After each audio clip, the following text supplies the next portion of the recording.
Really excited, a huge honour, just a really exciting opportunity for me to give back to the game and represent the women across all of the counties. I think that's probably one of the biggest honours you can get, is voted by your peers. And I hope that I can do them justice and do a good job and take their views forward and really make some meaningful change. Being able to give back to the game is something that I'm really passionate about. So to be able to do this alongside playing, I think it's something that they work really nicely alongside each other. I think sometimes the informal chats in the dressing room are where you can get the most powerful conversations. So I think I'll use that as best I can, and obviously look to do well in both roles. So I've been involved with PCA quite a bit across my career, with the EWPP when I was with England, and then a rep down at the Vipers, and then been heavily involved in the EDI space as well. So this felt like a nice next step, something that I wanted to put my hand forward for, and just keep trying to push the game forward and try and make meaningful change. And I think that's one of the big things that I'm really passionate about, is making sure that everybody's voices are heard across the game, and being that bridge between the PCA and the fantastic work that they do, but also the girls, and making sure that we're fairly represented.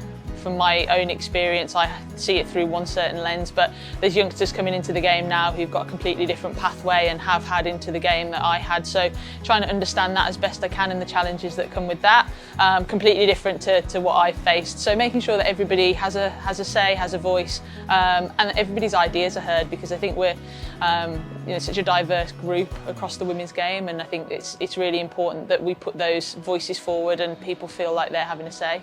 And I think that's one of the things that I'm really proud of in growing the female voice in the game, and making sure that we are heard and things are taken forward and there is that meaningful change. And I think as more women come into the game, I think it's really important that they feel like their views are being represented, taken seriously, and for a long time we've just been really grateful for whatever we've got, and it's time now that we start changing that narrative, and we push for more, and we push for the best. And I feel like, being PCA Vice Chair, I'm well placed to be able to do that.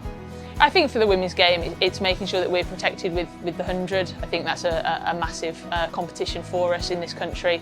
Making sure that the investment is used well in the women's game, which I'm sure it will be, but just keep pushing for that. Making sure that girls are fairly represented, they've got the support that they need, and making sure that each of the counties, they're getting the best support that they can. Some of the girls at different counties don't know what other teams are getting, and so I think it's really important to have that collaborative approach and get reps talking to each other, understanding the non-negotiables and what we're striving for as standard, really. So making sure that all of the counties are getting similar sorts of support in terms of their facilities and coaching, and then striving to be better and pushing for more, and being able to play on the best grounds all the time makes a massive difference, and we've seen that this summer. I want it to be collaborative. I want it to be people are coming to me with ideas, even if they're not reps from their sides, and we're just having this really open communication so that we can spot problems and deal with them, and also see opportunities for growth and jump on them as much as possible.